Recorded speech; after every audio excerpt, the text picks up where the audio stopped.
Hello Kanoys! In this video, isi-share ko sa iyo ang ginastos ko sa TikTok ads sa pag-promote ng isang product. Alright, so stay tuned. Ayan, makikita mo dito na for the month of July, meron akong 2,000 na komisyon. So sa August naman is 1,200. So ayan, running pa yung promotion ko dito sa TikTok. Ay, ngayon is ipapakita ko sa iyo ang dashboard na aking TikTok ads. So ayan, makikita mo dito na I spent 792 pesos out of 1,330.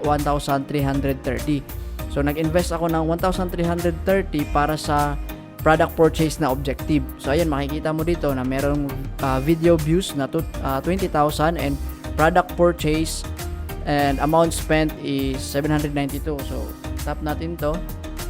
Ayan, makikita mo dito na ang daming checkouts. So checkouts meaning ito yung mga tao na nag-add to cart pa lang, hindi pa nag-place order.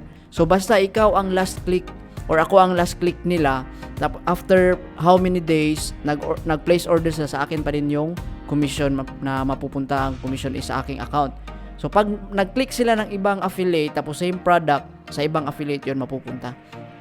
Yun. Pero I'm not sure kung ilang days ang cookie period ni TikTok Shop. Pero kung may idea ka about sa cookie period ni TikTok Shop, please comment down below para ma-aware yung lahat na sa cookie period ni TikTok Shop. Pero sa akin, I'm not sure kung how many days.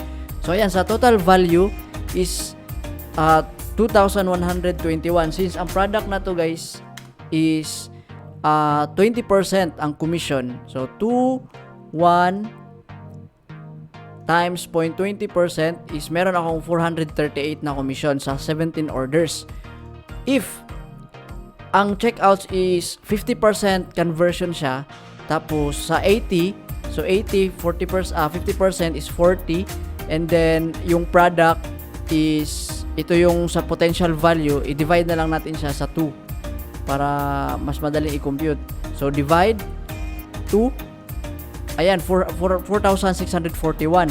Tapos times natin sa 20%. So ito yung commission 928 plus itong naka place order na yung 438. So meron akong 1,366 out minus sa 1,330. Meron ako ang profit na 36. Pero take note guys, take note na hindi pa tapos yung ad. 7 days siya nagra-run. So hindi pa tapos yung ad. Ang objective dito is product purchase. So kung meron kang question about sa pag-promote ng product sa TikTok Shop, meron akong video dyan, paki-check na lang. So ayan, meron akong running pa na ibang ads sa product purchase. Ito, meron pa. So isang product lang ang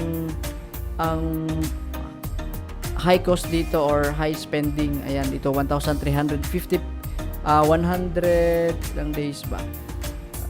7 days times 180, so 1,260. More or less mga nasa 180 ang per day nito sa isang ad. So check natin, no, update ko kayo.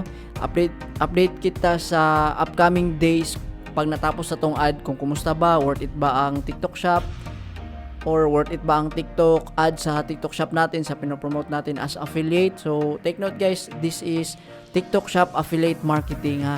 Hindi ito yung TikTok seller. Affiliate tayo guys, affiliate. So nagpo-promote tayo ng mga products na hindi sa atin, tapos bibili tayo ng product, tapos create tayo ng video, and then yun yung i-promote natin sa ating channel. So I hope meron kang natutunan sa video na to. Please i-try, kung gusto mong i-try ang TikTok ads, try mo lang, tapos update mo ako sa comment. Yun lang, and I hope meron kang natutunan. Salamat, bye bye, God bless.